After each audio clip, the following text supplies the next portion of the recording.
Mheshimiwa Rais wa Jamhuri ya Muungano wa Tanzania, niombe wale viongozi mnaweza mkaenda mkamjoin waziri kule juu ili okay, asante. Mheshimiwa Rais wa Jamhuri ya Muungano wa Tanzania, nitaomba nihesabu mpaka 3 alafu utabonyeza kuzindua na 1, 2, 3.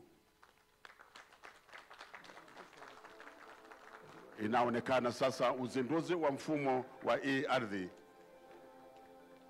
Makofi hayatoshi.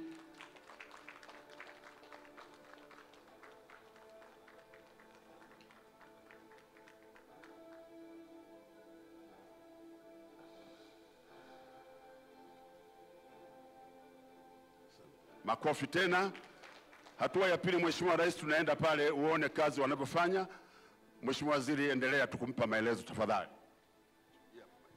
Hapa Mheshimiwa Rais, tunataka kuonyesha namna mfumo unavyofanya kazi. Hati tunaiprint hapo sasa hivi inatoka ili uweze kukabidhi hati hiyo Mheshimiwa Rais.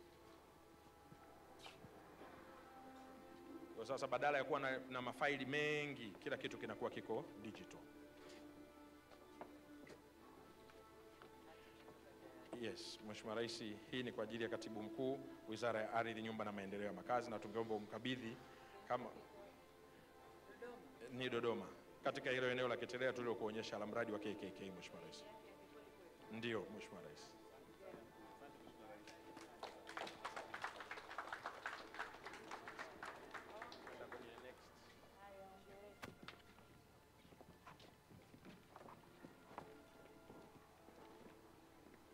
Hapa Mheshimiwa Rais, tupo katika eneo ambalo tunataka kudemonstrate kwako namna ambavyo umetupendelea Wizara ya Ardhi.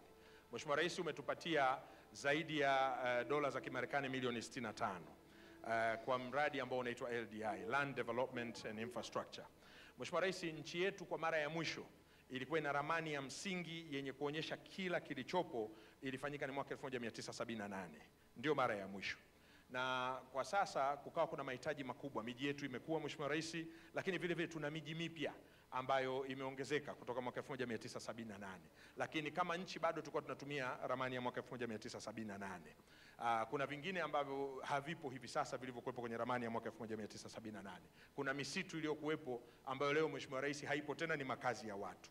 Kwa hiyo kwa kutupatia zaidi ya bilioni 173 za Kitanzania ambapo ni dola za Kimarekani milioni 65, sasa tunaenda kupima ama kuiskani nchi nzima kidijitali na kuweza kuwa na ramani moja ya msingi, ambayo ramani hiyo itatumika na taasisi zote za serikali lakini vile vile na sekta binafsi. Kwa maana kama wenzetu wa barabara, iwe ni TARURA iwe ni TANROADS, wanataka kufanya maendeleo, wataona kilichopo katika eneo hilo. Kama ni wenzetu wa umeme, wataona kilichopo, wenzetu wa maji na kadhalika na kadhalika. Mheshimiwa Rais, katika mradi huo tuna drones kadhaa ambazo zipo, na ningeomba kipekee Mheshimiwa Rais tumpe rubani wa drones hizo aweze kutueleza namna wanavyofanya kazi na drones hizo, lakini tutaenda kununua ndege ambayo itakuwa ina scanner